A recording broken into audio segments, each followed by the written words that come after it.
Bonjour à toutes et bonjour à tous, bienvenue sur objectivemoto.com.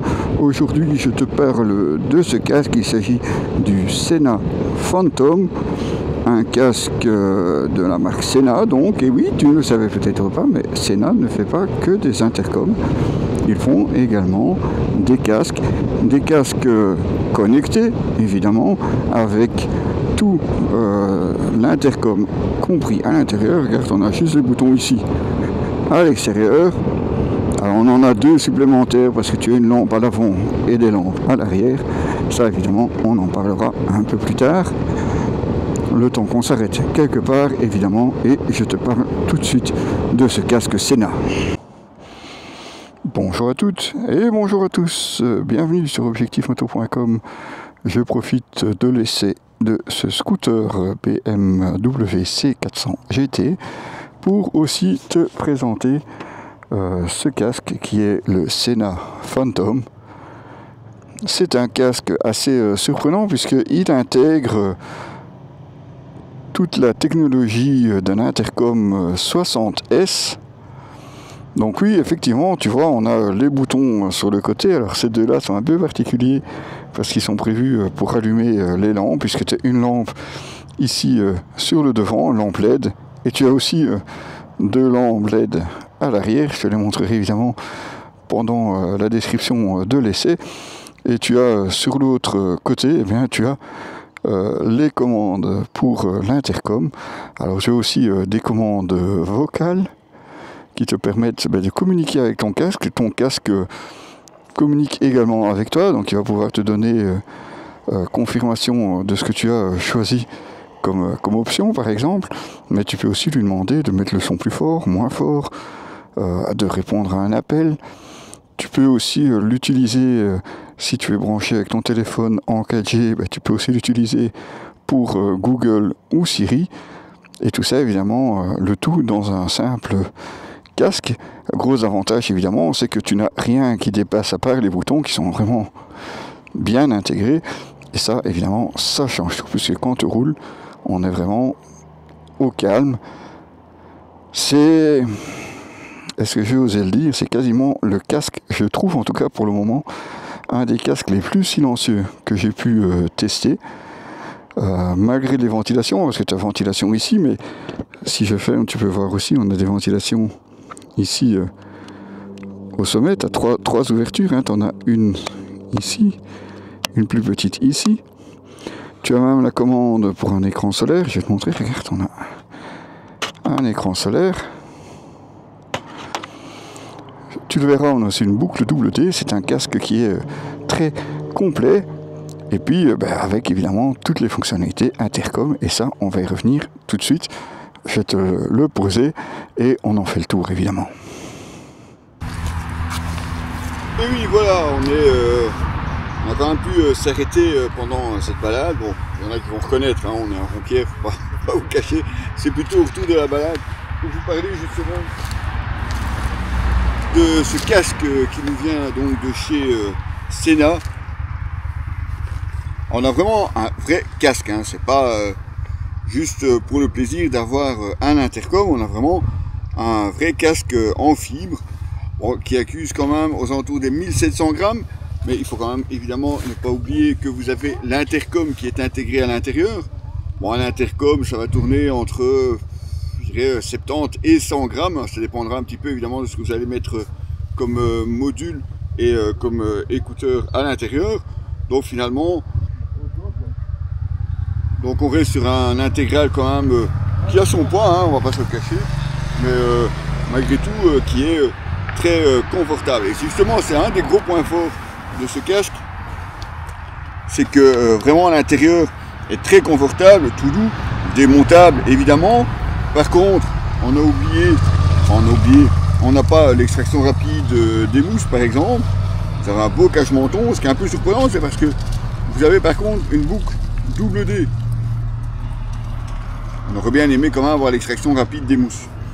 Vous avez une petite trappe ici à l'arrière, parce que forcément, si vous avez l'intercom, il faut forcément le recharger. Alors l'autonomie est bonne, tout dépend évidemment de ce que vous faites avec la moto, combien de temps vous l'utilisez. Bon, moi, il m'arrive de faire des balades du week-end de, je veux dire, 4-5 heures, garder l'intercom ou la musique allumée, et je peux l'utiliser facilement presque un mois sans avoir besoin de le recharger. Alors quand je vous dis qu'il y a l'intercom intégré, on reprend la technologie du 60S.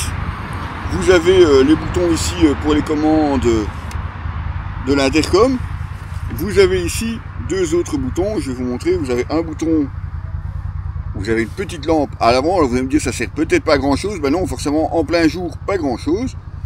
Mais ça peut toujours être pratique quand vous arrêtez quelque part au soir. Vous avez besoin par exemple d'ouvrir un top case ou d'ouvrir n'importe quelle autre serrure. Et bien là au moins vous avez une petite lampe. L'autre bouton, ce sont pour les lampes à l'arrière. Regardez.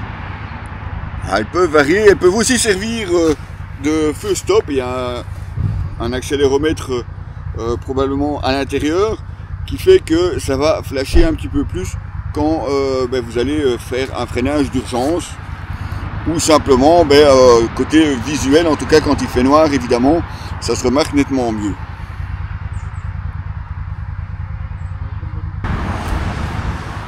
On retrouve également sur ce casque un écran solaire avec la commande ici au-dessus. Ventilation ici en bas. Et carrément 3 ventilations ici au-dessus. Bon, celle-là est un petit peu petite avec les gants, celle du milieu, mais les autres c'est tout à fait possible. On peut évidemment aussi bien écouter de la musique, écouter un GPS. Vous avez la possibilité évidemment de relier votre téléphone. Par contre, là où c'est un petit peu embêtant, c'est qu'il n'y a pas d'intercom Bluetooth. Donc vous l'aviez vu l'année passée, je pense, j'avais équipé le casque de mon fils avec un SF1 qui est un intercom je dis relativement basique qui lui ne fonctionne qu'en Bluetooth. Eh bien pas moyen de se connecter avec celui-ci parce que celui-ci se connecte en mesh ou en wave, et pour avoir wave, eh bien il faut un téléphone puisque vous devez avoir une connexion au réseau et de ce côté-là, lui n'en a pas, donc forcément il va nous falloir trouver une autre solution ou l'équiper avec un intercom où on peut avoir soit du mesh, soit de la wave. Un des gros points forts de ce Sena Phantom, c'est surtout son confort. Confort à le porter, mais aussi le confort acoustique. On n'est pas encore sur la toute dernière version où il y a vraiment un système actif pour réduire les bruits extérieurs. On est sur la toute première version de ce Phantom, mais déjà comme ça, c'est franchement un des intégraux que je trouve le plus silencieux. Évidemment, je l'ai testé sur plusieurs machines, dont ma nouvelle ici. Eh bien, je trouve que c'est tout à fait à la hauteur, en tout cas côté confort. Je trouve que de ce côté-là, il n'y a vraiment pas trop de problème à se faire. Alors, ce Sena Phantom, c'est franchement... Là, je suis en train de rouler d'ailleurs, hein, ça se remarque peut-être pas dans le micro, mais je suis vraiment en train de rouler. Je viens de montrer, voilà, je suis à 70 km/h. Et franchement, l'insonorisation. Et franchement, l'insonorisation de ce casque, en tout cas, moi je la trouve vraiment bien faite. Alors, comme je le disais, c'est vraiment un casque complet, puisque tu as ce grand écran, évidemment.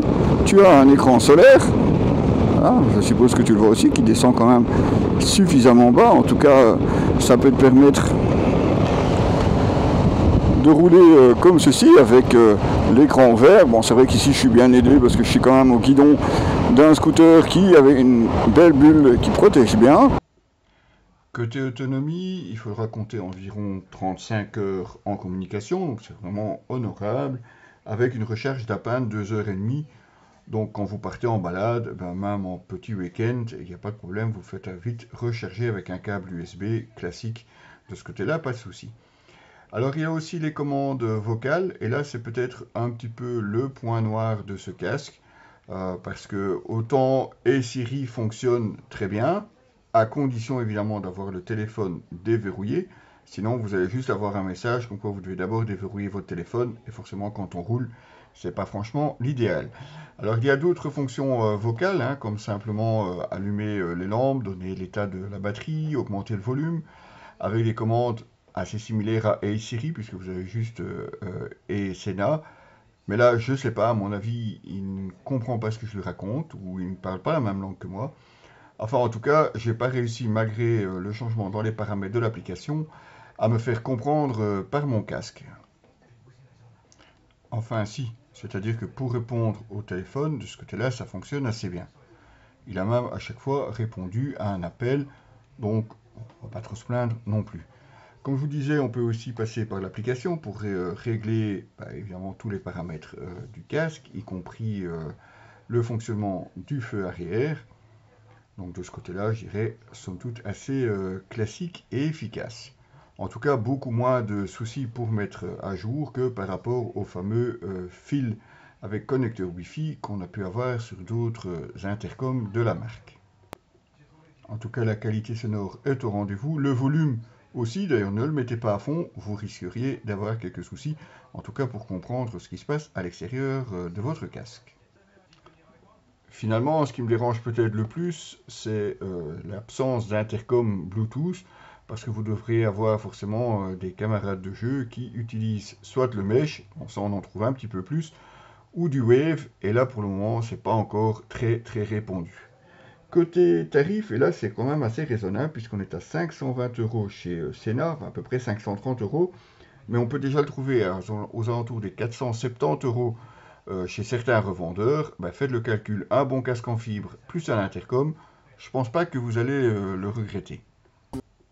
Surtout que le casque est de très bonne qualité, bien insonorisé, et la technologie embarquée est équivalente au 60S, donc pour le moment le haut de gamme de la marque. Et vous retrouverez évidemment toutes les photos de ce casque pendant plusieurs balades, puisqu'il a vraiment beaucoup servi cette année. Vous retrouverez évidemment tout ça sur notre site www.objectif-moto.com, les amis. À très bientôt.